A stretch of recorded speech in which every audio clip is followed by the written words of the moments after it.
This is regarding the Carpinteria mascot issue. We do have these available. You can write to our email, which is aimsb@ymail.com. Give us some comments about our show as well. You know, we may consider sending you one for free. Let's see if I can get this in. There we go. And once again, that's aimsb@ymail.com. And our next show, we're going to have, we just got back the Office of Civil Rights report, so we will be bringing some guests to speak about that. Amarita Psalms will be on, as well as some other members who have been involved in the Carpinteria issue. So getting back, you know, with the new, with Obama now coming into office and you know, what about like immigration reform? How do you feel about what's happening under Obama? We don't think he's moving fast enough. We're actually angry that he put us on the back burner. Yeah. He said that that was one of the first things he was going to do to address the immigration issue and to give amnesty to our people, and he hasn't done it.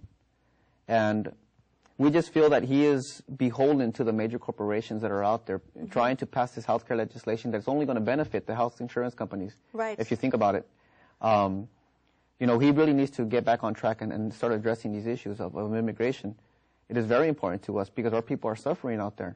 We're being attacked every day by the Minutemen, by the neo-Nazis, by the police, by Joe Arpaio that's over there in Arizona. And they're getting away with it. It's legalized racism. Yeah. And we just think that he needs to do some more.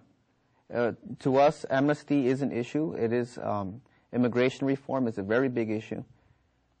Some people say that they oppose amnesty because they say, well, we have a right to be here, so why should we fight for something when we already have a right to be here? Right. But practically speaking, that's philosophically good. Yeah, I understand what you're trying to say, but practically speaking, we actually need to have some amnesty and to be granted some citizenship so that our people can actually be voting, they can be getting have some power. We need to get that power back, and that's only found in the numbers and through citizenship and through voting and getting some of these people out of office.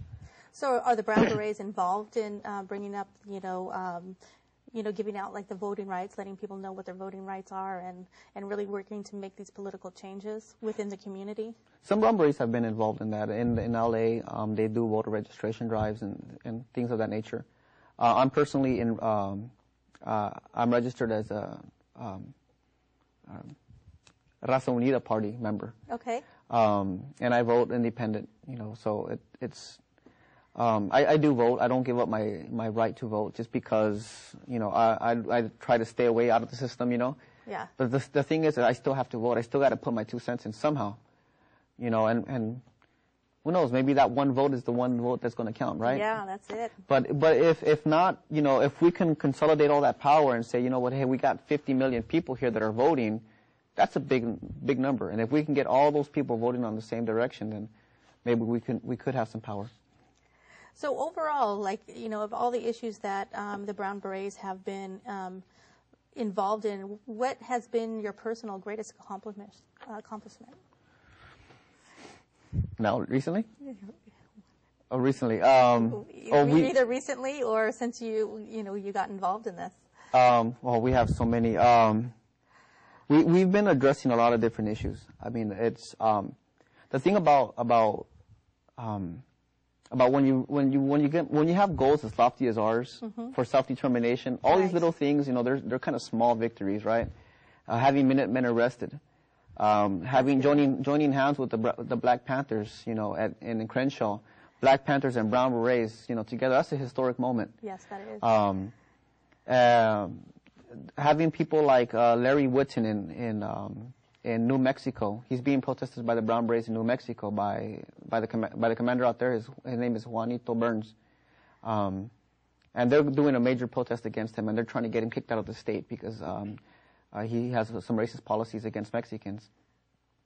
Those are a whole bunch of little things that we're trying to do in order for us to achieve our main goals of which is self-determination, education, financial prosperity, the end of police abuse, things of that nature. So, I mean, I don't think that we've really achieved any of those major goals yet because we're still fighting, right? Yeah. And so how does, like, you're being involved in a military structure, how does that, how are you seen in the eyes of the public? Well, we are actually a threat to a lot of whites, especially white supremacists, neo-Nazis, and the Minutemen. If you go on their websites, they talk about us all the time. They just can't get us out of their mouths. It's like they like to have us in their mouth. Yeah. I don't know. But the thing is that, they consider us a threat because we're organized. And so they're always talking about us. They don't like us. They want to consider us as terrorists, as rabble-rousers, or whatever. But, to the Chicano community, we're a sigh of relief. We're just, they like us. They love us. They welcome us all the time, and they bring us food and, water and soda and beverages, and they even let us sleep at their houses whenever we're in a different area. They're always accepting and tolerant of us because they know that we're there for them, to fight for them. Yeah. So any upcoming events that are going to be occurring? Are they, what is this organization that's in Riverside that have been doing these protests in front of the Home Depot? The white supremacist group. Oh, what do they call it? Yeah, they're the neo-Nazis, the National Socialist Movement. Okay. Yeah, the NSM. And they basically, they're a white supremacist organization. They've been trying their best to address the issue of immigration through a neo-Nazi way, right? Yeah. And they say that they want to reclaim America for Americans, right? And to them, Americans are white. That's their picture. Americans is just blonde hair, blue eyes. Right. Anything else that does not fit that picture is not an American. So they want to reclaim America for Americans. They're trying to get rid of the immigrants and trying to stop it. And they got into a lot of trouble when they went out there in Riverside. They met up with a lot of resistance. Over 600 people showed up, and it was a coalition of over 80 organizations that got together, and even churches were there protesting them.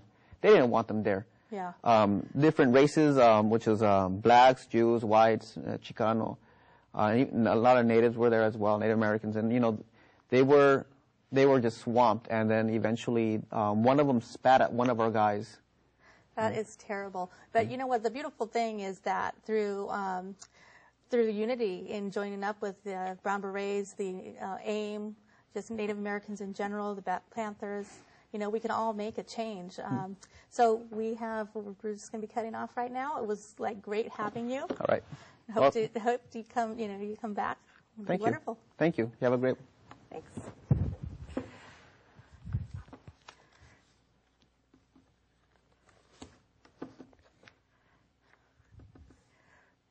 I overtalked. No, it's fine. And How many times have they kept one promise? They kept one promise. One promise they kept. They promised to take all of our land, and they're doing it.